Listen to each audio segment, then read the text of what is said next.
Selamat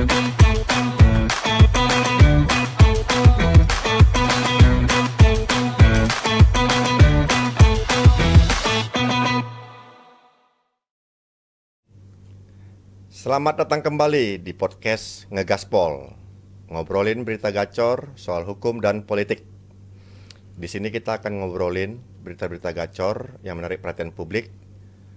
Yang penting kita bahasin semua hal yang gacor.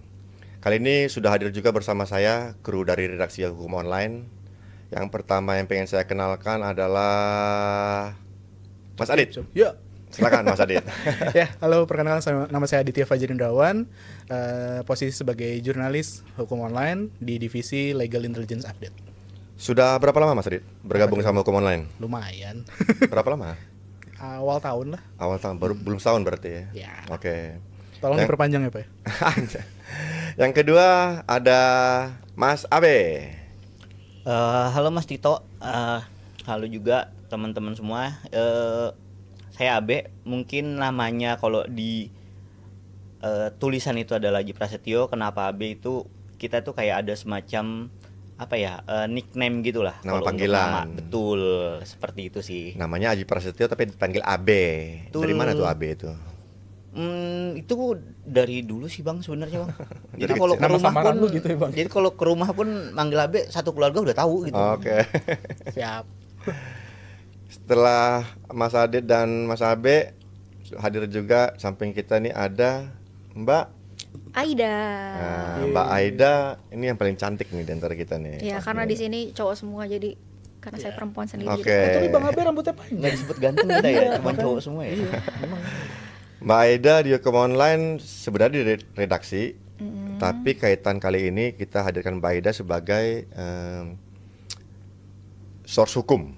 Wih, Dengan berat terkait kali juga dengan latar itu. belakang Mbak Aida dong. Mbak Aida kan seorang sarjana hukum ya. Iya, berat kali tugasku hari ini. Oke. Halo. Ya, kenalin nama saya Ini Aida Mbak Aida. Mardatila. Aida siapa? Aida Mardatila. Marta Dinata. Mardatila. Madadila. Mardatila. Bagus loh Bang itu artinya. Iya. Kita masuk aja ke topik gacor pertama. Oke. Apa nih topik gacor yang kita siapkan untuk kita obrolin adalah kasus mantan menteri Tom Lembong. Anjay.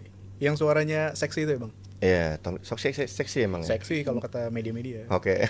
Yang gimana gitu. Tom Lembong ini menarik karena kasusnya masih bergulir, status yang bersangkutan masih tersangka di Kejaksaan Agung terkait kasus korupsi ketika dia menjabat menteri. Tapi kita pengen dengar dulu update terakhir kasus Tom Lembong ini seperti apa. Mas Abe mungkin bisa sampaikan. Ya, memang menarik ya kalau kasus Tom Lembong ya. Karena sebenarnya gini, salah satunya itu adalah pertama beliau mantan menteri gitu di 2015 sampai 2016. Kemudian pasalnya adalah pasal 2 dan 3 yang memang sering banget itu jadi kontroversi gitu. Terus kemudian lagi apakah ini ada unsur politiknya, itu juga menarik sebenarnya karena beliau kan juga mantan pendukungnya Anies Mohaimin ya di Pilpres kemarin ya. Jadi memang cukup menarik sih soal itu gitu. Kalau misalnya untuk update-nya terakhir paling pra peradilan ya Bang ya. Pra peradilan baru sidang pertama ya? Sidang pertama kemarin. Di mana tuh Mas? Di PN Jakarta Selatan. Seperti apa isinya? Apa yang terjadi di sana? Jadi pra peradilan itu biasanya hal yang lumrah dilakukan kalau misalnya ada tersangka gitu, nggak cuman korupsi ya. Jadi tersangka yang memang mereka itu merasa ada hal yang janggal atau dari proses administratifnya lah. Pra peradilan itu lebih ke administratif sebenarnya. Kayak sebenarnya penetapan tersangka yang sebelumnya tidak masuk objek pra peradilan, tapi kemudian di putusan MK masuk objek pra peradilan. Kemudian juga penahanan itu masuk objek pra peradilan. Dan Tom Lembong ini melalui kuasa hukumnya Bang Ari Yusuf Amir kemarin itu juga mengajukan pra peradilan di Pengadilan Negeri Jakarta Selatan yang mereka menganggap status tersangka dari Tom Lembong ini tidak sah. Itu yang jadi permohonan mereka ya, bahwa Betul. pentersangkaan Tom Lembong tidak utamanya sah. adalah status tersangka sih, dan itu pasti akan termasuk juga dengan penahanan gitu, termasuk dengan hal-hal lain yang Rentetan berkaitan dengan belakangnya berarti statusnya, ya. betul. Akan berentet. Betul. Tapi sebelum ke situ, saya sangat menarik Tom Lembong ini kenapa kita bahas dan kemudian kita kategorikan sebagai salah satu berita gacor, karena sangat syarat muatan politis ya. Tadi Mas Abe sudah menyinggung bahwa yang bersangkutan terlibat dalam Pilpres di tim pemenangannya Anies Baswedan. Tapi latar belakang politiknya seperti apa sebenarnya? Tom Lembong itu kan dia dulu memang pernah membantu Pak Jokowi ya ketika jadi gubernur gitu. Terus kemudian juga dia pernah menjadi menteri juga gitu kan. Terus juga ada salah satu KTT internasional itu yang dimana di situ Tom Lembong juga jadi semacam penulis pidatonya lah ya untuk Pak Jokowi ketika itu gitu. Dan ini juga menarik karena case-nya sebenarnya kan di 2024 ya. Tapi Kejagung itu membuatnya ini istilahnya dibilang case-nya itu adalah dari 2015 hingga 2023 gitu. Nah, ini ya menarik juga sih soal itu gitu. Kenapa mungkin ada unsur politisnya walaupun sebenarnya udah dibantai ya sama Jaksa Agung maksudnya ya. Publik menyoroti, termasuk kita juga menyoroti, banyak yang menyebutkan bahwa instead of muatan hukumnya, yuridisnya, sebenarnya kasusnya lebih bermuatan politis. Ini kita nggak tahu apa yang terjadi di kejaksaan ya, maksudnya kejaksaan kemarin habis dipuji-puji membongkar apa yang pertama kemarin suap MA. Ya. Kasus pembunuhan di Surabaya, di PN Surabaya meningkat, kemudian ada temuan hampir 1 triliun. Ya, itu dapat duit semua itu, dapat pujian Kejaksaan Agung. Nggak berapa lama setelah itu Tom Lembong ini ya? Iya, betul. Nggak lama kok Tom Lembong itu 29 Oktober. Baru bulan kemarin berarti. 29 Oktober. Baru banget ini tersangkanya. Iya, Akhir Oktober benar. 29 Oktober status tersangkanya diumumin itu mungkin agak malam ya, sekitar maghrib lah ya. Itu diumumin kalau dia tersangka, itu juga yang buat kita kaget kan sebenarnya kan. Dan kita penasaran sih sebenarnya pasalnya apa nih gitu kalau Tom Lembong. Nah, ternyata dugaannya adalah unsur merugikan keuangan negara ada di situ dengan memperkaya orang lain, dalam hal ini PT PPI itu sebesar ya lumayan 400 miliar ya. Cuman di pra-peradilan kemarin ternyata dari sisi Tom Lembong melalui pengacaranya itu bilang belum ada gitu hitungan BPK soal 400 miliar itu gitu loh. Sementara kalau kita merefer misalnya keputusan MK, nanti mungkin dijelasin sama Mbak Aida lebih lanjut gitu kan. Itu harusnya kan total loss ya, bukan potensial loss. Jadi sudah ada hitungannya real gitu loh. Konteks kerugian tadi. Betul, kerugian keuangan negaranya itu sudah ada gitu, real. Itu sih. Itu menarik Mbak Aida. Kalau Mbak Aida bisa masuk, seperti apa sih sebenarnya klausul pengenaan pasal korupsi itu sampai kemudian banyak pihak mempertanyakan pasal ini dikenakan terhadap Tom Lembong ini terkait masih tadi hitungan dugaan kerugian sebenarnya ya. Seperti apa Mbak? Jadi kalau misalkan dalam kasus korupsi sendiri yang dilakukan oleh kejaksaan itu kan ada 2 ya. Ada misalkan penangkapan biasa dan OTT. Tapi yang dilakukan oleh Tom Lembong ini adalah penangkapan biasa. Yang prosesnya sudah lampau, tadi dibilang sama Abe di tahun berapa, Bang Abe? Kejadiannya 2015 ketika jabatan menteri ya. Iya, jadi penangkapan biasa. Terus kemudian juga tadi berdasarkan adanya bukti BPK, adanya kerugian negara yang dikatakan yang 400 miliar. Enggak, kayak kalau nggak salah 400 miliar BPK belum ya? Belum. Ya, Sampai sekarang juga belum.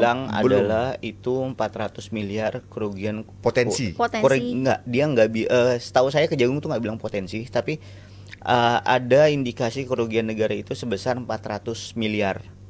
400 miliar itu adalah yang menguntungkan pihak lain itu. Pasal itu, betul. PPI itu pasal 2 dan pasal 3. Dan atau pasal 3 itu. Nah ya, kalau misalkan dari kewenangan kejaksaan sendiri untuk melakukan penangkapan terhadap seseorang itu bisa didapat dari informan, terus kemudian dari temuan BPK, terus kemudian dari laporan dari Jaksa Agung Muda, terus kemudian dari pemeriksaan internal dari kejaksaan itu sendiri. Itu dulu yang pertama. Terus kemudian tadi yang ditanyakan apakah sebenarnya kan Tom Lembong ini dikenakan pasal 2 dan pasal 3 tadi yang Abi Betul. sebutkan. Nah, apakah memang ada kerugian negara tapi karena disebut di pemberitaan itu Tom Lembong nggak menerima tuh uang sepeser pun. Yes. Ya kan nggak menerima tuh, tetapi bisa dilihat lagi nih. Walaupun memang Tom Lembong tidak menerima, dia cuman tanda tangan istilahnya gitu kan. Tapi apakah Tom Lembong ini kita nggak tahu nih inisiatif apakah punya secara sengaja melakukan atau menguntungkan pihak perusahaan tersebut. Tadi sudah disebut PT-nya sama AB, ada niat itikat tidak baik, pemufakatan jahat. Kita nggak tahu, walaupun memang Tom Lembong ini tidak menerima uang. Misalkan nanti ke depannya seperti itu gitu kan. Terus tetapi apakah hal itu, pemufakatan jahat itu bisa dibuktikan? Ya. Nah, ya kan, bagaimana membuktikannya? Ya. Gitu kan. Ataukah nanti memang bergulir di pra peradilan, atau nanti pra peradilannya ditolak ataupun diterima, masuk nanti ke persidangan gitu kan. Kalau memang tidak bisa dibuktikan pemufakatan jahat tersebut, walaupun memang tidak menerima tetapi membiarkan perusahaan itu untung gitu kan. Kalau tidak bisa dibuktikan, Tom Lembong tidak bisa ditahan dan tidak sah penangkapannya. Makanya dan kuasa penangkapan hukum tersangkanya kalau memang tidak bisa dibuktikan bahwa ada pemufakatan jahat, Tom Lembong membiarkan keuntungan dari perusahaan pihak lain tersebut itu. walaupun dia tidak menerima. Kita kan Ya. tidak tahu tuh mens rea atau mens rea-nya. Jadi di sini tuh kalau misalkan saya lihat ada mens rea-nya Tom Lembong itu tuh seperti apa sih? Ada niat jahat enggak gitu kan dalam tadi jabatan dia lah sebagai menteri ketika itu melakukan penandatanganan ya kan dalam jabatannya. Ada niat jahat atau enggak walaupun dia enggak menerima pemufakatan jahat bersama perusahaan tersebut. Koreksi kalau salah Mas Abe. Kalau nggak salah ketika ambil kebijakan itu pun sebagai Menteri Perdagangan ketika itu, Tom Lembong juga sudah berkoordinasi dengan kementerian-kementerian terkait lainnya kan? Ya, itu salah satu yang informasinya ya adalah seperti itu gitu. Dia sudah koordinasi dengan kementerian-kementerian lainnya. Itu pertama, dan kedua dari dokumen pra peradilannya itu. Salah satunya adalah sebenarnya itu kalau soal izin impor, pertama kewenangannya adalah kewenangan Dirjen. Oke. Dirjen Perdagangan Luar Negeri gitu. Jadi bukan kewenangan menteri. Itu pertama. Kedua, perusahaan yang boleh mengimpor gula itu tidak hanya BUMN, tapi perusahaan swasta yang memang mereka mempunyai izin impor gitu, dan itu nanti baru atas persetujuan menteri gitu. Tapi yang digarisbawahinya dari sisi pra peradilannya ya itu adalah nggak cuman BUMN loh gitu. Sementara kan kemarin itu Kejagung itu mereka bilang kalau seharusnya yang punya izin impor ini atau mengimpor dalam keadaan berkaitan sama case ini adalah BUMN gitu. Nah ini kita ada dua perbedaan pendapat yang nanti menarik ya, karena pra peradilan kan nggak lama prosesnya tuh. Biasanya cuma seminggu kok. Di Jumat biasanya itu sudah ada putusan ya kalau untuk pra peradilan ya. Jadi menurut saya itu ada beberapa yang memang mereka tuh bertolak belakang satu sama lain. Sebenarnya itu wajar ya. Bertolak belakang antara penegak hukum dan tersangka itu wajar gitu. Tapi yang perlu kita tahu lebih jauh itu adalah faktanya yang mana nih gitu. Yang sebenarnya ya. Betul, yang tadi memang kita publik bertanya-tanya kan. betul, jadi yang perdebatan. paling tidak nanti ketika hakim memutuskan gitu, hakim mengambil fakta yang mana nih gitu. Pertama soal kerugian keuangan negara, kemudian kedua perbuatannya itu kan dia mengizinkan PPI ini yang memang dia izin impor gitu loh. Yang sementara dari sisi pengacaranya adalah tidak cuma BUMN gitu, swasta juga boleh. Dan kedua yang melakukan itu sebenarnya harusnya adalah dirjen gitu loh. Iya. Itu sih. Ini menarik nih. Tadi Mas Abe bilang pra peradilan nggak lama ya, cuma seminggu. Betul. Artinya kita 7 hari. expected akhir pekan ini sudah putus ya. Ya. Apakah pentersangkaan itu legal atau tidak ya? Betul. Sah atau tidak ya? Betul. Mbak Aida mungkin punya catatan contoh-contoh kasus pra peradilan lainnya yang pernah dilayangkan terkait tipikor ya? Oke Bang. Nah biasanya memang kalau misalkan perkara tipikor ya kan. Hakim ini yang pengamatan gue sebagai jurnalis ya Bang ya. Hakim ini memutus misalkan dari bukti-buktinya nih. Yes. Ada 3 bukti Bang. Relevansi bukti tersebut terhadap tersangka yang pertama, terus kemudian juga jumlah bukti.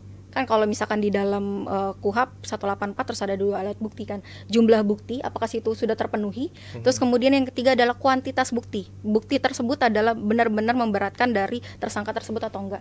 Nah biasanya tetapi hakim pra peradilan itu karena waktunya singkat ya Bang, gak mungkin dia akan memeriksa di kuantitas buktinya. Dia hanya memeriksa di 2 ini, di relevansi bukti, apakah bukti tersebut relevan terhadap tersangka tersebut, terus kemudian bukti jumlah, apakah jumlah bukti untuk tersangka tersebut sudah memenuhi tadi unsur-unsur 2 alat bukti itu. Ada contoh kasus yang kalau misalkan kasus pra peradilan yang dikabulkan ya Bang, itu banyak banget Bang. Oh, iya? Kasus tipikor. Ada misalkan Budi Gunawan, terus kemudian yang kemarin baru-baru ini ada Prof Hedi. Paling baru tuh Syahbirin Nur Bang, Ya. Gubernur Kalsel. Kalsel ya. Betul. Salah Itu satunya yang adalah kemudian- KPK tidak menetapkan DPO Ya. kepada Syahbirin Nur gitu. Jadi dianggapnya adalah ini menarik juga sih. KPK tidak serius gitu loh menetapkan seseorang sebagai tersangka gitu. Nah, itu jadi salah satu pertimbangan hakim buat pra peradilan gitu. Iya, KPK sekarang sih lagi jadi apa ya? Pesakitan ya. Tajinya kurang gitu. Bukan pesakitan istilahnya untuk itu ya.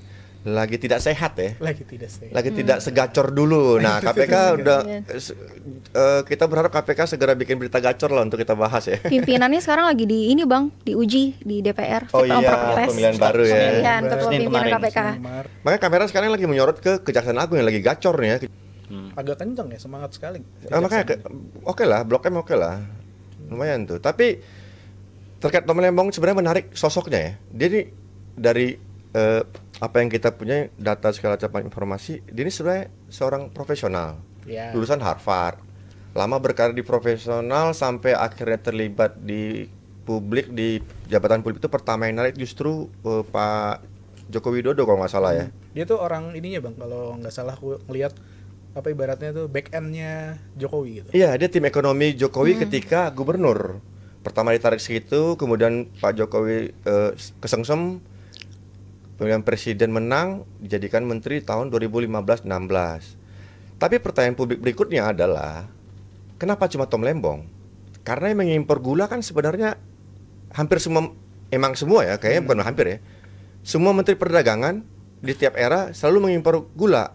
Ada beberapa lagi menteri gitu. Tapi sebelum kita masuk ke menteri Bang, Tom Lembong itu setelah menteri perdagangan bukan dia dipecat Bang, tapi jadi Dipindahkan. pejabat lain gitu. Benar-benar jadi kepala BKPM. Betul gitu loh. Nah, itu yang mungkin yang jadi pertanyaan sendiri adalah di situ juga ya. Kalau memang ada unsurnya di situ gitu, kenapa ini dia masih menjabat juga sebagai pejabat negara gitu kan, kepala BKPM kan setingkat menteri kan. Terus juga kemudian catatan pra peradilannya dari pengacara itu yang salah satu yang dinyatakan adalah kok cuman Tom Lembong nih gitu. Sementara ada menteri-menteri lain gitu loh. Setelah itu gitu yang juga mungkin melakukan impor gula gitu. Ya itu sih Bang. Menarik juga untuk kita simak sebenarnya apa kata publik ya. Mungkin kita sudah siapkan bahan-bahan dari pendapat-pendapat publik yang menarik terkait penanganan kasus Tom Lembong ini. Ini yang seru nih Bang. Iya. Pendapat Coba publik silakan bacakan soal Mas Abe. Anjir. Pertama dari Syarbaini Bill Bayi Nilps. Astagfirullah. Ini lain kali jangan susah-susah lah ngasih nickname. Hukum dijadikan alat serang. WKWK gitu. Ada 11 replay ya. Lumayan lah dia. Ya. Keduanya dari Liat Wikora. Padahal kasus yang lebih besar ada gitu. Betul. Nah, ketiganya dari Wegging di Tomenpora yang jelas-jelas terima duit. BTS itu kemana gitu. Nah, ini sih yang sebenarnya memang harus dijawab ya sama penegak hukum ya. Jangan sampai kemudian muatan politisnya lebih besar daripada muatan yuridisnya ya. Nah, berikutnya Mas Adit, baca Mas Adit. Apa tuh? Resistance 0002 anjir. Padahal statusnya masih tersangka tapi banyak orang yang langsung ngejudge. Minimal didakwa dulu baru kalian judge. Oke. RM Zaid Faisal. Terus kriminalisasi. Terus kriminalisasi. Oke. Yoda roaming. Oh, berarti emang roaming nih. Delay berarti deh. 2015 sudah hampir 10 tahun. Iya ya, delay ya berarti Iya, ya. hampir Nih 10 tahun. delay banget sih ya Bang ya. Kasusnya untuk sebuah kejaksaan tiba-tiba narik kasus Nah, yang itu. delaynya hampir nyaris 10 tahun gitu. Itu makanya kemudian kecurigaan publik sangat wajar juga untuk kemudian muncul pertanyaan jangan-jangan karena unsur politis. Mengingat Tom Lembong di Pilpres kemarin adalah bagian dari tim sukses Anies Baswedan. Tapi agak aneh juga. Tapi kemudian kenapa Tom Lembong tim sukses kemudian kalau politis ya, kalau kemudian dugaannya karena politik, Tom Lembong tim sukses dipidanakan sementara cawapres Muhaimin diajak masuk kabinet. Kan jadi kayak makin timbul pertanyaan kan, kalau emang karena politis kenapa lu ajak lawan lu? Ibaratnya masuk kabinet. Ini cuma tim sukses lo. Apa yang bikin Tom Lembong kemudian sedemikian signifikannya untuk dijerat sekarang? Yang masuk kabinetnya kan cawapres ya Bang. Capresnya yang kemarin enggak. Capresnya enggak. Capresnya enggak. Cawapresnya aja gitu. Ada satu poin harapan optimisme. Mudah-mudahan ini adalah salah satu teknik pemberantasan korupsi yang kita kenal dari dulu tuh, teori makan bubur panas. Harapan optimisnya kan itu. Biasanya teori makan bubur panas itu penegak hukum akan mengambil atau memproses yang paling lemah dulu. Ibarat makan bubur kan kita ambil dari pinggiran dulu tuh, yang dingin, udah dingin bisa kita makan. Nah, mudah-mudahan jangan cuma berhenti Tom Lembong. Kalau emang ada pelanggaran oleh pejabat publik lainnya terkait impor gula tadi, sehingga kemudian publik wajar mempertanyakan kenapa cuma dia, semua menteri impor gula. Nah, mudah-mudahan kita berharap benar itu teori bubur panas, ambil untuk kemudian masuk ke orang-orang yang juga bersangkutan gitu. bertanggung jawab untuk konteks yang sama ya, untuk konteks impor gula. Kalau kemudian Tom Lembong tadi sebut tidak menerima Uang. iya, tidak Ratus menerima ya. suap untuk menunjuk perusahaan itu segala macam karena kebijakan aja, harusnya idealnya ya. Idealnya ya. Kita berharap seperti itu. Iya. Tapi ada hal yang menarik juga nih, Mbak Aida. Tolong jelaskan juga sedikit dari sisi formalnya terkait pemidanaan kebijakan. Ini kan kebijakan sebenarnya kan. Dan kalau nggak salah beberapa informasi juga di media sudah tersebar, kita tuh hampir nggak pernah surplus gula sebenarnya. Makanya kemudian dari tahun ke tahun kita selalu impor. Itu jadi landasan kebijakan impor. Yang pengen saya tanyakan adalah seperti apa sih Mbak gambaran pemidanaan kebijakan itu dalam praktek hukum di kita sebenarnya? Diskresi ya Bang ya disebutnya. Diskresi oleh Pejabat publik itu. Pejabat negara itu Gimana, yang Mbak? melakukan diskresi. Tapi pejabat publik yang melakukan kewenangannya itu disebut menjalankan tugasnya, terus kemudian tidak dapat dipidana itu disebut diskresi. Tetapi harus ada ketentuan-ketentuan tertentu Bang. Apakah memang pejabat negara tersebut menjalankan profesinya itu sesuai dengan asas-asas pemerintahan umum yang baik. Terus kemudian apakah dalam menjalankan pejabat tersebut menjalankan profesinya memiliki etikat baik. Terus kemudian apakah memang benar-benar objektif. Itu dilihat dulu unsur-unsurnya Bang. Kalau misalkan tidak terpenuhi unsur-unsurnya tersebut, apalagi misalkan menimbulkan kerugian negara, itu bisa dapat dikatakan bahwa perbuatan tersebut bisa menjadi perbuatan tidak pidana. Karena merugikan keuangan negara. Tapi dilihat lagi Bang, kerugian negara yang seperti apa. Ya kan, yang selama ini kan kalau Tom Lembong apalagi dikenakan pasal 2, pasal 3 Undang-Undang Tipikor yang sekarang masih menjadi debatable, yang lagi diuji di Mahkamah Konstitusi nih Bang oleh mantan narapidana, sekarang masih berlangsung. Terus kemudian kemarin di fit and proper test calon pimpinan KPK, bahkan dari calon unsur Polri sendiri itu mengkritik Bang. Nanti mungkin bisa dilihat beritanya Bang di media. Bahwa memang ada permasalahan di pasal 2 dan pasal 3 Undang-Undang Tipikor. Itu dari calon pimpinan KPK yang dari unsur Polri sendiri. Yang berlatar belakang Polri. Itu memang ada unsur ada problem di pasal ini. Jadi seringkali memang pejabat negara ini dikenai pasal 2 dan pasal 3 Undang-Undang Tipikor. Ya, terkait pasal 2 pasal 3 ini Hukum Online sudah mengulas banyak ya Mas Abe ya. Bagi yang penasaran seperti apa ulasan kita, silakan kunjungi situs kita. Ada beberapa artikel khusus membahas soal perdebatan di pasal 2 pasal 3 itu. Betul. Dan kebetulan penulisnya adalah Mas Abe. Ya. Kasih background sedikit Mas. Jadi seperti apa sih? Kemarin kebetulan ada satu diskusi ya, ada satu diskusi itu yang memang membahas soal pasal 2 pasal 3 gitu. Narasumbernya menurut saya itu keren banget. Pertama ada Prof Romli yang memang perumus Undang-Undang Tipikor. Korupsi, ya. Ada Bang Chandra Hamzah, mantan pimpinan KPK, ya. Ada mantan pimpinan KPK lain Pak Amin Sunaryadi juga. Oke. Auditor sama itu. ada salah satu itu pakar hukum administrasi negara gitu. Itu ada jadi itu masuk semua di situ.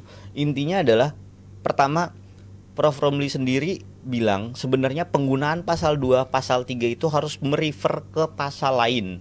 Pasal 14 yang dalam hal ini. Jadi gini, kalau memang tidak jelas disebut korupsi ini menurut saya adalah Prof Romli itu berpendapatnya begini. Kalau memang tidak disebut jelas itu adalah tindak pidana korupsi, itu harus dikembalikan ke aturan hukum yang memang ada di tempat lain gitu. Contoh misalnya ini soal administrasi, akhirnya itu harus dikembalikan ke ranah administrasi gitu. PT UN semacam itulah ya. Nah itu seperti itu. Itu pertama. Dan kedua ternyata kalau dari slide-nya Bang Chandra ya, itu juga kalau misalnya sebenarnya pasal 2 pasal 3 ini kita merefernya tuh dari peraturan darurat militer tahun 1957. Wow. Gitu. Orde lama. Betul. Tahun Masih berlaku? 1957. Masih kompositif itu? Enggak, jadi kemudian Oke. kan berangkat dari situ itu masuk lagi, ada beberapa lagi metamorfosis sampai akhirnya kalau Prof Romli bilang refer mereka adalah tahun 71 tentang pemberantasan tindak pidana korupsi. Kalau nggak salah Undang-Undang nomor 3 kalau nggak salah ya. Nah nanti mungkin bisa kita cek lagi gitu. Itu dari situ gitu. Yang kenapa unsur kerugian keuangan negara itu masuk? Karena ketika itu kita banyak sekali tindak pidana penyelundupan gitu. Oke. Nah jadinya pasal 2 pasal 3 ini kayak semacam senjata pamungkas gitu loh. Ya, ya. Nah untuk kita mencegah tindak pidana yang semacam itu gitu. Karena menguntungkan orang lain tadi itu. Betul. Ketika itu konteksnya ya. Betul. Memang sih semua aturan itu seharusnya diupdate sesuai perkembangan zaman ya. Ya. Tapi ya. Dan ini udah cukup tua ya, dari Betul. 99 kan, 99 perubahannya baru 20 ke 2001 gitu kan. Betul. Dan sebagai catatan juga mungkin Bang Tito, di beberapa case yang menggunakan pasal 2 pasal 3 itu terdakwanya lepas atau bebas. Karena cuma pasal itu, nggak ada pasal pelapis lainnya atau tidak dikaitkan tadi itu Ya, mungkin. karena unsurnya adalah Oke. mereka itu perbuatannya salah satunya adalah merugikan keuangan negara gitu. Terakhir mungkin kasus Bukeren yang itu cukup ramai ketika itu kan, hakim bilang perbuatannya ada, tapi ini bukan tindak pidana. Korupsi. Bukan tindak pidana korupsi gitu. Oke. Hakim bilangnya begitu. Kenapa? Karena itu masuk dalam business judgment rule gitu. Ada iya, doktrin BJR gitu loh. Itu Kalau yang ini adalah diskusi tadi keputusan ya, keputusan kebijakan tadi bisnis itu ya. gitu. Iya, Keputusan iya. bisnis gitu. Karena mungkin di satu sisi kita juga setuju lah kalau untuk pasal 2 pasal 3 ini kita harus revisi gitu. Karena gini, sekarang itu menurut kemarin juga diskusi kemarin, penegak hukum itu fokusnya adalah ke unsur merugikan keuangan negara, bukan pada unsur memperkaya diri sendiri gitu. Memperkaya diri sendiri mungkin tetap perlu ketika menerima suap semacam itu ya, kickback. Betul. Dan catatannya gini Bang, pertama di luar negeri itu tidak ada unsur kerugian keuangan negara yang masuk delik tindak pidana korupsi. Itu pertama. Jadi ketika kita minta bantuan misalnya mutual legal assistance namanya, bantuan timbal balik antara misalnya Indonesia dengan Singapura, nggak usah jauh-jauh. Di Singapura itu judi itu kan bukan tindak pidana. Yes. Jadi ketika kita minta ada pelaku judi ke Singapura, itu mereka nggak akan bisa bantuin kita gitu, karena menurut mereka itu bukan tindak pidana. Sama dengan kerugian keuangan negara. Di kita kerugian keuangan negara itu dianggapnya adalah salah satu unsur tindak pidana gitu. Sementara di Singapura itu nggak ada. Yang ada adalah suap dan penyalahgunaan wewenang itu ada, tapi tidak ada unsur merugikan keuangan negara. Jadi itu kita akan sulit untuk meminta bantuan timbal balik ke sana gitu. Dan kemarin Bang Chandra juga bilang di konferensi Wina kalau nggak salah di 2012 UNCSI. Yes, UNCSI salah satu yang memang rekomendasi untuk dihapus adalah pasal 2, pasal 3 itu gitu. Oke, berarti ini jadi PR para legislator kita ya. Betul. Semua pejabat publik terkait hukum, pembaruan hukum, harmonisasi hukum segala macam harus segera membahas hal ini ya. Betul, Daripada apalagi kemudian kita menterinya baru kan, Ya, presiden baru, masih menteri seger ya. baru, dan itu Kemenkumham dipecah jadi beberapa Jadi 4. gitu kan, harusnya kan bisa Ya, lebih ya, fokus ya. lah gitu. Menarik, Kita sih menarik. harapannya kayak gitu. kita bungkus ya. Topik Tom Lembong kayaknya udah cukup. Sampai pada kemudian kita ngasih usulan, harusnya itu kerjaan pegawai pemerintah yang kita bayar dari pajak ya. Harusnya bukan di kita itu ya. Subscription. Tapi kita bantu lah, jadi tipis-tipis kita bantu boleh lah. Kalau selebihnya ya kalian kerjalah dari pajak yang kita bayarkan. Oke, kita masuk ke topik gacor berikutnya nih. Apa nih yang kita bahas berikutnya adalah apa, Mas Adit? Apa ya? Ya, ini sebenarnya kasus yang cukup ramai. Bahkan kalau gue nyebut ini antara gue tadi kita berdebat ya. Ini rentetan kejadian yang sebenarnya udah backdate sebenarnya kejadiannya. Kasus Ivan Sugianto Ya, atau Ivan IS Sugianto. yang awal kasusnya adalah Awal bullying atau kasusnya kekerasan itu, terhadap ya, anak ya. Kalau boleh dijelaskan kasusnya ini, mungkin kalau di catatan dari yang kita temukan, telusuri, kasus ini terjadi ternyata pada tanggal 10 Oktober. Kejadian itu ya, kejadian yang video viral itu ya. Dia ini si Ivan. Oke, kita lihat dulu video seperti apa ya. Oke, kita Seperti lihat apa dulu. videonya? Ini seviral ini loh kejadiannya. Minta maaf. Minta maaf dan minta maaf. Sujud. Sujud dan sujud.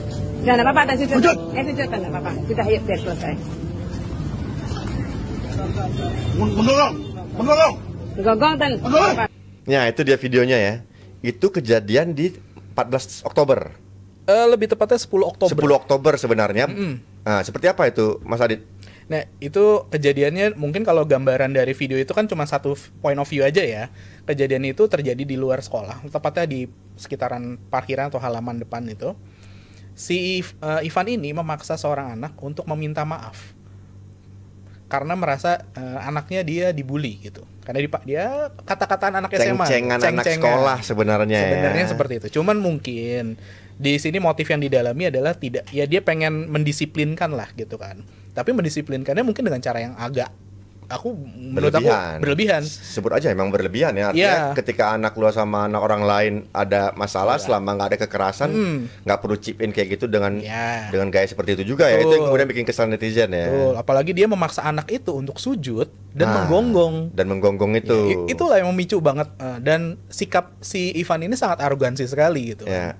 Ini yang bikin orang nih kayak, wah siapa ini orang berani banget gitu kan untuk memaksa seorang anak.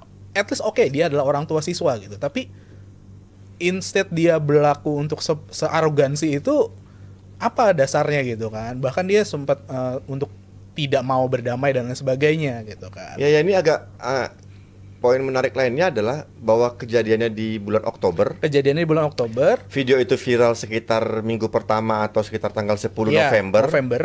Baru bergerak. Tapi di rentang itu sebenarnya sekolah sudah melaporkan. Sudah ada upaya mediasi atau pembicaraan perdamaian agar kasus ini tidak usah terlalu. Jadi sejak kejadian mediasi dulu atau laporan sekolah terhadap? Kalau di catatan aku, kejadian itu memang pada tanggal 10 Oktober. Oke. Kemudian sempat adanya mediasi pada tanggal sekitaran 21 sampai 28 Oktober. Itu sudah sempat ada pembicaraan, bahkan dinyatakan kalau itu ya udah berdamai katanya, semacam itu.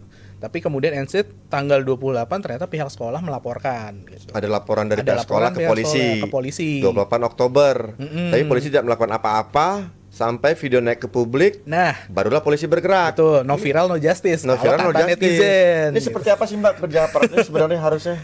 Terkait hal itu lu Tapi kaget ya seru bertanya ya. Enggak siap ya? Itu seru lah, tapi seru ya. Kaget ya? Jadi gini sebenarnya. Daripada lu melayang-layang mana-mana. Jadi kalau dilihat Bang, ini bullying anak. Iya. Ya kan, yang dibalas bullying orang tua. Betul. Gitu kan? Iya. Terus dibumbuin sama netizen. Iya gitu. Yang seharusnya ya kita setuju lah bullying itu nggak boleh gitu. Betul. Gitu. Kita Betul. setuju itu. Tapi dengan membalas orang tua yang bullying anak itu sih lebih gila ya menurut gue ya gitu kan. Dan itu setelah kayak gitu, itu lebih dikulitin lagi sama netizen siapa sosoknya. Nanti Betul. lanjutannya ada ya. Nah, itu kita dengerin. sebelum itu kita lihat dulu apa kata-kata netizen soal kasus ini ya, terutama sosoknya pelaku yang kemudian sekarang sudah tersangka. Nah, ini yang pertama, silakan baca Mas Adit. Anjir, berat banget Nicholas Johan. Wah, aparat bisa dipecundangi sama preman beginian. Duit pajak rakyat jadi terasa sia-sia. Wah, ini nohok banget nih, nohok benar banget sih ini sih. Benar. Menurut gue ini salah satu banyak contoh, banyak event-event lain yang cuma belum apes. Next. Dikulitin netizen loh. Betul kan? Banget. Iya, dikulitin. Masih banyak event-event lain Iya. belum apes, belum viral aja. Ya, ini yang bawah bagus nih Anggestina. Kepolisian mestinya lebih menjaga marwahnya, lebih punya prinsip, tidak mudah tergoda apapun. Oh, oke. Ya ini berarti setelah ini ya. Ya, berikutnya nih Mas Abe, silakan tolong dibaca Mas Abe. Wah, ini Galih versi 12, berarti dari Ada versi versi 1 11 sampai 11 nih ya sebelumnya. Ingat kata-kata ini. Equality before the law. Dia mengingatkan Semua orang ya. sama di depan hukum. Ya ini kita setuju lah ya. Terus panggil aja siapa kita manggilnya? Kita Hai panggil Hendra. aja. Percayalah tak lama lagi dia bakal bebas. Anjir, Orang-orang Bebas skeptik ya, ini skeptik dengan Skeptis, proses skeptis sih pemeriksaan. gitu. Ya jangan gitulah, kita harus optimis lah. Nextnya gitu. Mbak Ida daripada lo. Pada begini. Astagfirullah, gimana perasaan orang tuanya, apalagi ibu pasti sangat sedih. Orang tua siapa maksudnya ini? Orang tua Orang tua yang Korban. dibully. korban ya, korban Suruh si yang menggonggong. disuruh gonggong itu ya, Iya. boleh. Terus pantau terus sampai masuk penjara. Oke, ini point of view dari netizen yang melihat cuplikan aksinya si Ivan. Kemudian karena ini bikin kesel publik, Tuh, semua pada ngulik, dikulitin. Ada Bener-bener dikulitin. banyak foto beredar yang bersangkutan berfoto dengan At least ada beberapa foto yang viral banget. Nah, ini nih, dengan di satu mobil perwira menengah TNI. Perwira tinggi TNI, ya kan? Walaupun kalau kata Puspen itu sudah dibantah. Fotonya ternyata 1 bulan sebelum kejadian. whatever ya, tapi Ya kan? pernah dia Pernah, ternyata membenarkan. Ya, inilah asli kulitan netizen ya. Ya, ini kulitan netizen gitu. Terus ada juga yang sama perwira polisi. Wakasat Reskrim Poltabes ya. Poltabes Surabaya. TNI maupun Polri sudah mengeluarkan pernyataan terkait foto-foto yang beredar itu ya. Sudah TNI memastikan diantara itu bilang itu tidak. cuma karena sahabat, nggak ada istilah backing-backingan. Betul. Kemudian di kepolisian juga, polisian malah menyebut kita fokus ke kasus bullying aja, Ya. jangan dikait-kaitkan. Di kasus bullying itu. Nah ini dari TNI soal kedekatan Ivan dengan perwira menengah. Itu udah dikonfirmasi kalau itu ya itu 1 bulan sebelumnya lah gitu kan, konfirmasi. Kemudian yang nggak usah terlalu melebar, Ini permintaan dari Polres Tabes. ya kepolisian. Kepolisian meminta ini jangan terlalu melebar karena ya netizen, kekuatan warganet plus 62 ini sudah sangat melampaui Intel ya. Nah kalau netizen geram memang Betul. semua dikulitin, semua aspek Habis hidup lo. gitu. Ini adalah sebenarnya beneran no viral no justice. Betul. Satu pemicu ini menjadi bola salju yang bergulir jauh gitu, bahkan makin lebar gitu kan. Makin ditelusuri oleh netizen, selain dia kedekatan dengan polisi, ternyata ini membuat PPATK mengendus ternyata ada aliran dana yang luar biasa di salah satu usahanya Ivan Sugianto ini. Dia ternyata bos klub malam, Pak. Bos Valhalla. Nah keterlibatan PPATK ini menarik juga ya. Gitu yang bersangkutan disebut-sebut, kemudian ada kasus yang viral.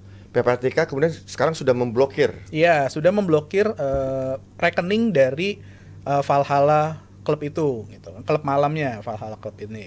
Tapi patut dicurigai emang ada transaksi yang mencurigakan dong. Iya, bisnis makanya ilegal. diblokir sama PPATK ya. Betul, Gimana tuh Mbak transaksi Aida bisnis terkait hal itu? Kewenangan PPATK untuk memblokir itu emang ketika mencurigakan langsung mereka punya wewenang gitu ya? Punya sih Bang, karena kan di situ mungkin ada indikasi tindak pidana lain yang dilakukan oleh Yang bersangkutan. Ivan itu. Nah tapi kemudian kalau kayak gitu ada kasus penganiayaan yang katakanlah pidana, terutama ada juga soal anak ya. Ada juga kasus transaksi mencurigakan. Nanti TPPU. menjalankannya seperti apa tuh Mbak? Artinya aparat hukum seperti apa idealnya memproses dua delik yang berbeda ini ya? Jadi gini Bang, ini kan Ivan ini kalau misalkan dilihat dari pemberitaannya jadi ada 2 kan, tadi kasus bullying. Terus kemudian tadi yang Abang bilang ada TPPU. Nah ini berarti kan ada dugaan dulu. dugaan. Jadi ada 2 dugaan Ivan ini melakukan 2 tindak pidana. Nah, kalau misalkan di dalam hukum pidana itu biasanya ya Bang ya, bisa dilakukan pemidanaan terlebih dahulu terkait bullying, diproses dulu nih Bang, yang perkara bullyingnya, ya kan, diproses dulu sampai misalkan tadi hukumannya berapa? Bang, 3 tahun. Ancaman hukumannya sampai hukuman 3 tahun selesai, baru kemudian kasus misalkan bergulir dipidanalah, masuklah dugaan tindak pidana TPPU itu. Diproses di persidangan, dihukum, itu bisa. Itu artinya terpisah di prosesnya ya, sampai ini putus dulu, misalkan baru mulai yang dugaan TPPU, terus kemudian dihukum misalkan ya 9 tahun, baru dihukum lagi 9 tahun. Atau bisa juga melakukan yang namanya penggabungan tindak pidana, atau biasa istilahnya itu adalah konkursus realis. Digabung jadi satu kasus, satu nomor perkara gitu. Iya, jadi gini, kita lihat dulu tapi Bang di situ biasanya waktu dan tempatnya itu berbarengan atau enggak melakukan tindak pidananya. Kemungkinan enggak dong. Iya gitu. Karena kan rekening ya, bisa terasa jauh-jauh hari kan. Itu gimana? Ataukah mungkin memang saat pelaporannya itu bersamaan. Kalau misalkan dilihat dari sekarang itu kan bersama nih Bang. Ternyata ada bullying, terus kemudian tiba-tiba sekarang ada TPPU nih. Nah bisa jadi mungkin aku nggak tahu nih nanti penyidik mau melakukan seperti apa ya Bang ya. Tapi bisa juga nanti dilakukan misalkan penggabungan tindak pidana Bang. Jadi itu pidananya ini kan karena berbeda nih Bang jenisnya. Jenis pidananya beda. Yang satu bullying, terus kemudian yang satu lagi adalah TPPU. Kalau berbeda ini biasanya jumlah dari jerat hukum tindak pidananya itu ditambah akumulatif. Terus, akumulatif disebutnya itu ada stelse kumulatif realis gitu Bang. Itu kalau misalkan dalam kasus Ivan ini mungkin bisa dikenakan pasal 66 KUHP. Wah, keren nih. Ya, KUHP. Kasih usulan ke para penegak hukum nih, ada pasal. Iya Bang. Benar-benar. Tapi nggak boleh lebih dari maksimal hukuman, terus kemudian ditambah sepertiga gitu. Itu sih Bang yang bisa dikenakan. Kalau misalkan memang diusut nih benar-benar dipidana nih di TPPU-nya gitu. Ataukah memang cuma salah satu, kalau satu-satunya ya nggak perlu tadi pakai konkursus realis penggabungan tindak pidana. Ini kan menarik nih, ada 2 tindak pidana. Sebenarnya mau dibawa kemana sih sebenarnya kasusnya Ivan ini kan? Nah, kalaupun kayak penyanyi juga mau dibawa kemana, ini bergulirnya terlalu jauh melebar gitu kan? Iya, yang gue curiga Bang, takutnya Bang dari bullying ini, karena kan tadi sempat viralnya November, terus kemudian sebenarnya udah ada Oktober. Viralnya November. Oh, viralnya. Iya kan, viralnya November kan, terus viralnya November, terus kemudian sebenarnya udah ada damai, terus tiba-tiba ada sekarang TPPU ini. Ya kan, yang judi online ini kan, ya. Indikasinya ya, kayak dugaannya seperti itu. Ya mungkin aja ternyata mungkin ngincarnya yang kasus TPPU-nya. Oh, ini berarti judi online ini, apalagi sekarang judi online lagi marak, lagi gacor. Iya, bisa jadi kan, kita nggak tahu Bang, dugaan-dugaan aja sih Bang. Betul. Ya kan, karena kan udah damai ini bullyingnya. Kabarnya gitu. Ya kan? Bahkan sebelum dia ditahan, si Ivan ini sudah mempublish video permohonan maafnya ya. Gitu kan. Yang minta maaf. Kita lihat dulu ya. Ya, kita lihat. Ini menarik nih permintaan maafnya nih. Saya Ivan Sugianto sebagai orang tua dari Excel, saya ingin meminta maaf sebesar-besarnya, dan saya benar-benar menyesal atas perbuatan dan kegaduhan. Ya, itu tadi video permintaan maafnya yang bersangkutan sebelum dicokok polisi ya, sebelum ditangkap dan sebelum berproses. Berarti kita nyebutnya itu babak pertama udah selesai, ya kan? Kita sebutnya babak pertama udah selesai. Yang menjadi makin bola salju, efek bola salju ini tiba-tiba pada 2 hari yang lalu tepatnya, anggota DPR kita atau wakil rakyat kita, Pak Ahmad Syahroni, itu datang ke Surabaya untuk bertemu dengan Ivan Sugianto. Nah, ini menarik nih, keterlibatan politikus yang dia komisi hukum ya, DPR. Iya. Komisi 3 kalau nggak salah. Pimpinan komisi 3. Bahkan pimpinan komisi 3, pejabat pejabat komisi datang ke Surabaya menemui TSK. Tersangka. Di mana-mana kalau nalarnya warganet kan adalah kok ya datangnya bukannya ke korban tapi malah pelaku gitu kan. Nah, ini menarik nih, banyak komen-komen netizen juga seperti ini kan. Hebat banget cek tahanan di ruangan khusus. Bener juga ya. Bebaskan Ko Ivan, yuk kita buat petisi buat beliau. Ko Ivan hanya membela anak yang sedang dibully. Kok ini beneran nih membela Ivan. Siapa yang bilang stuntman-nya yang ditangkap? Pelototin tuh stuntman apa bukan? Nah, ini yang meragukan karena sempat beredar juga orang yang ditangkap beda dengan kan fotonya waktu itu pakai masker. Betul. Nah, keterlibatan atau kunjungan ketua pimpinan Komisi Hukum DPR ini menarik juga. Biasanya pejabat publik itu mengunjungi korban ya? Bener. Bukan pelaku, korban bullyingnya. Tapi dalam hal ini Ahmad Syaroni mengunjungi dan dia sudah menyatakan sudah mengkonfirmasi kedatangan itu untuk mencari tahu kasus Ivan yang menurut Ahmad Syaroni salah kutipannya adalah dia penjual gerai HP. Tukang servis HP. Tukang servis HP. Lu bayangin Bang, tukang servis HP, anaknya sekolah di sekolah swasta. Sekolah mahal, yang kemudian rekeningnya udah diblokir PPATK, Iya, berarti loh. angkanya mencurigakan sebenarnya. Servis HP apa? Itu agak itu menandakan bahwa Ivan ini seseorang ya. Somehow iya. Iya, dengan foto-foto tadi dengan para pamen, bisa masuk di ruangan pejabat polisi, kemudian sampai level pimpinan Komisi DPR juga mengunjungi yang bersangkutan langsung. Ini perlu kerja keras nih. Banget. Makanya kalau kata pakar ilmu hukum pidana Abdul Fikar gitu, dia bilang ini adalah sebuah berkah gitu. Berkah dari maksudnya apa nih? berkah keviralannya dia. Oke. Karena ada ini viral, instead satu kejadian dan dikulitin, muncul lah kan ya bergulir terus panjang, akan membesar ini bola sojunya. Iya. Snowball efeknya kan makin besar gitu, dan ya kita nggak tahu pecahnya kan kemana gitu, melebarnya gitu. Udah banyak ya Mas Abe ya kasus no viral no justice ya. Kalau nggak salah dulu pertama awal kasus hukum yang diproses karena viral tuh, bisa ceritakan Mas Abe? Dulu tuh kayaknya kasusnya si Prita ya. Kita ya, sempat rumah sakit. ingat itu yang Prita sama salah satu rumah sakit yang sekarang sudah berganti nama rumah sakitnya gitu.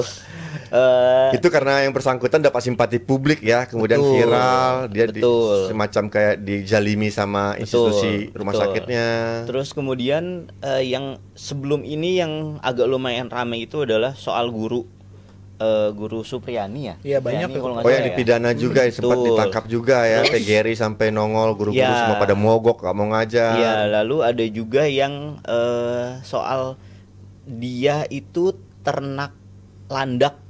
Oh, yang landak. Yang akhirnya dia di Bali. Iya, dia ditangkap ternak landak karena dan itu akhirnya landaknya hewan dilindungi ya. Betul, landaknya hewan dilindungi gitu kan, dia ditangkap padahal dia sama sekali nggak ada niat jahat di situ. Landak itu dari titipan atau piaraan bapaknya segala macam, yang itu justru di situ dibuat berkembang biak ya. gitu kan. Yang akhirnya mungkin sama jaksa dia juga ngeh kalau ya ini salah, mungkin kan akhirnya dituntutnya adalah nihil gitu, dituntut bebas gitu. Tapi ada satu kasus yang paling mirip ya dengan yang sekarang ini terkait ada kasus anak yang berkasus tapi kemudian menelisik ke kekayaan orang tuanya. Itu yang paling viral kemarin. Rafael Alun ya, anak berkasus penganiayaan juga, tapi itu sama anak. Tapi kemudian nyangkut ke kasus TPPU. Sampai ketemu. Jadi bedanya kasus Rafael Alun ini anaknya yang berantem gitu. Bukan berantem sih, menganiaya sih itu. Ya, anaknya yang ada balasan yang anaknya yang aniaya gitu kan, anaknya yang melakukan tindak pidana gitu kan. Akhirnya netizen gemes, dicarilah ini bapaknya siapa sih gitu kan. Ketemulah nih bapaknya gitu kan, itu yang dikuliti. Nah, cuman di kasusnya si Ivan ini adalah anaknya Ivan yang sebenarnya korban, tapi bapaknya yang nggak terima, bapaknya melakukan bully. Dikulitin lah, Ivan ini siapa sosoknya, gitu loh. Sampai keluar semua, sampai banyak Bang, berentet itu Bang. Mungkin sampai saat ini dengan adanya babak baru yang datangannya si Ahmad Syaroni, mungkin bisa jadi akan lebih panjang lagi. Lebih panjang lagi kayaknya nih. Atau ada kemungkinan lainnya yang kita nggak duga. Betul. Ada beberapa potensi yang mungkin tidak terduga, mungkin TPPU, pencucian uang, kemudian bisa jadi dia TPPU pencucian uang, apa yang lu bedain? TPPU pencucian uang. redundant, maaf redundant. Sama berarti ini sih Bang, yang perlu kita tahu itu kan sebenarnya gini, karena ada dua pendapat soal TPPU ya. Pertama, dia harus ada predikat crime-nya. Kedua, itu nggak usah ada predikat crime-nya gitu. Predikat crime-nya itu adalah ada tindak pidana asal. Gitu. Dan kedua, ada yang berpendapat kalau tidak ada tindak pidana asal. Kalau TPPU-nya ada tindak pidana asal, berarti harus dicari tahu dulu nih.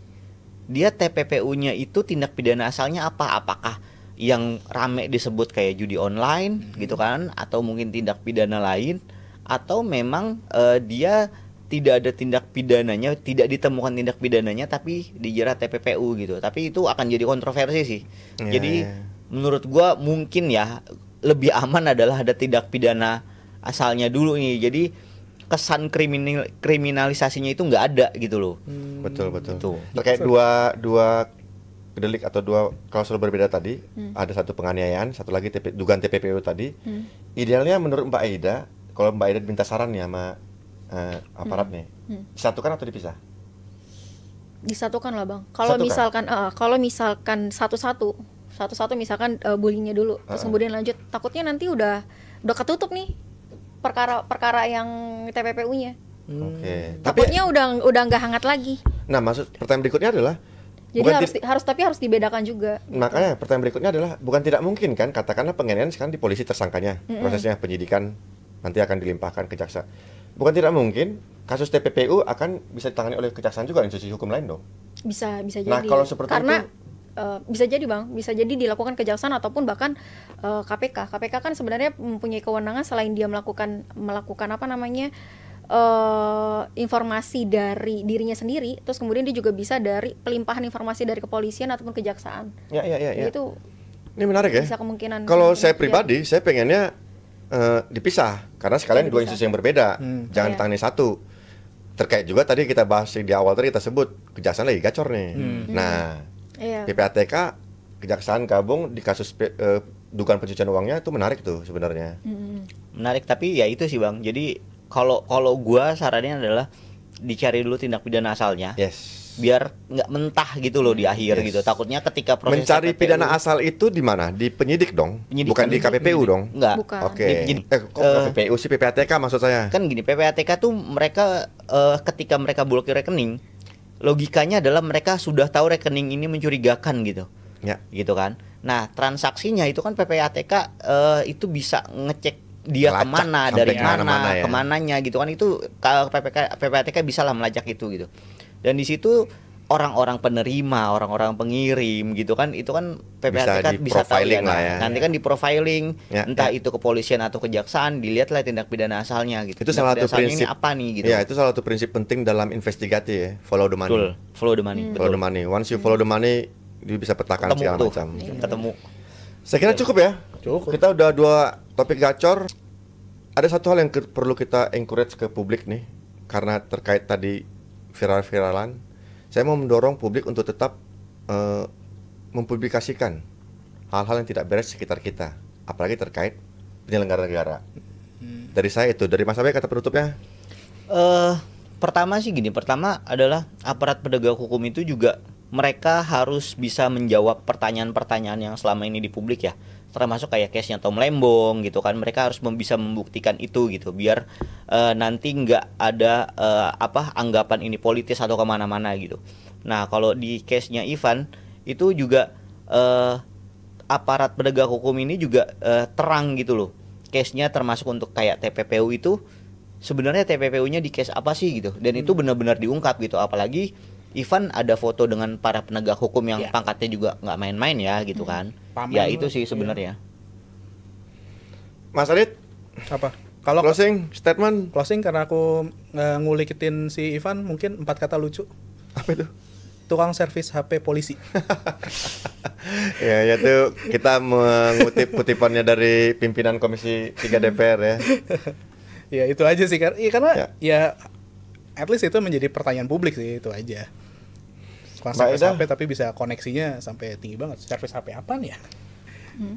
Ada yang mau selain tadi udah kasih masukan ya, keren-keren masukan Mbak Aida tadi loh. Kasih usulan kepada penegak hukum harusnya gini-gini Pak. HP. Iya, kalau misalkan dari aku sendiri sih penegak hukum sebenarnya jangan tebang pilih apapun kasusnya, baik orang besar dan orang kecil. Itu aja sih Bang, jangan tebang pilih karena semua semua manusia sama di mata hukum. Apalagi apalagi Indonesia adalah negara hukum. Betul. Itu aja Bang. Oke, itu tadi 2 topik terkini yang tergacor yang sudah kita bahas. Silakan komen, dan kita pengen tahu topik apa lagi yang pengen teman-teman kita bahas di Ngegaspol ini. Nantikan podcast Ngegaspol berikutnya. Jangan lupa subscribe, like, dan share video ini. Ngegaspol, ngobrolin berita gacor soal hukum dan politik. Sampai ketemu lagi.